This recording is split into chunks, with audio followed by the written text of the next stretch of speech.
Hello friends, welcome to Telugu audio story. మీరు కనుక ఛానల్ని ఫస్ట్ టైం చూస్తున్నట్లయితే ఛానల్ సబ్స్క్రైబ్ చేయండి, లైక్ చేయండి. అలాగే ఈ స్టోరీపై మీ వాల్యుబుల్ ఒపీనియన్ని కమెంట్ రూపంలో తెలియజేయండి. ఇక కథలోకి వెళ్దామా? చెల్లి నీవెవరో పార్ట్ 123 చూసే ముందు పార్ట్ 122 చూడండి. లింక్ డిస్క్రిప్షన్లో ఇవ్వడం జరిగింది. దూరం నుంచి గుడ్లవ్వ బవ్వులు వినిపిస్తూ ఉంది. సరిగ్గా అప్పుడే మ్యాన్షన్ బయట ఒక వ్యాన్ వచ్చి ఆగింది. ఆ వెనుకనే వచ్చిన మరొక వ్యాన్లో ఆంబూతుల్లాంటి ఆకారాలు పాతిక పైన దిగాయి. కటిక చీకటి అంత పెద్ద కంచుకోటలో కూడా కళ్లకు ఏమీ కనపడనివ్వకుండా పూర్తిగా కప్పేసింది.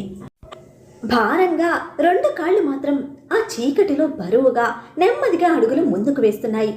ఆగి ఆగి చీకటిలో సైతం చురుకైన చూపులతో చుట్టూ స్కాన్ చేస్తూ నెమ్మదిగా మెట్లు దిగిన ఆ కాళ్ళు ఇంటి సెంటర్లోకి చేరేసరికి ఆగిపోయాయి.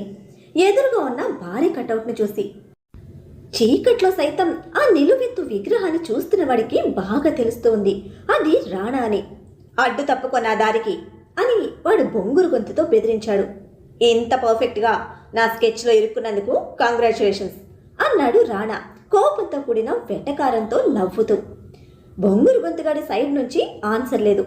వాడి సైలెన్స్ ఆలోచిస్తున్నాడు అని చెప్తూ ఉంటే, ఏంట్రా నీ ప్లాన్ ప్రకారం నిద్రపోవాల్సిన నేను నీ ముందు ఉన్నానని ఓ చించుకుంటున్నావా అని ప్రశ్నించి ఇంకా మౌనంగానే ఉన్న బొంగురు గొంతుగాడి సైలెన్స్కి నవ్వుతూ, ఏంట్రా నేను నిన్ను విష్ చేశాను, అట్లీస్ట్ నాకు థ్యాంక్స్ కూడా చెప్పవా?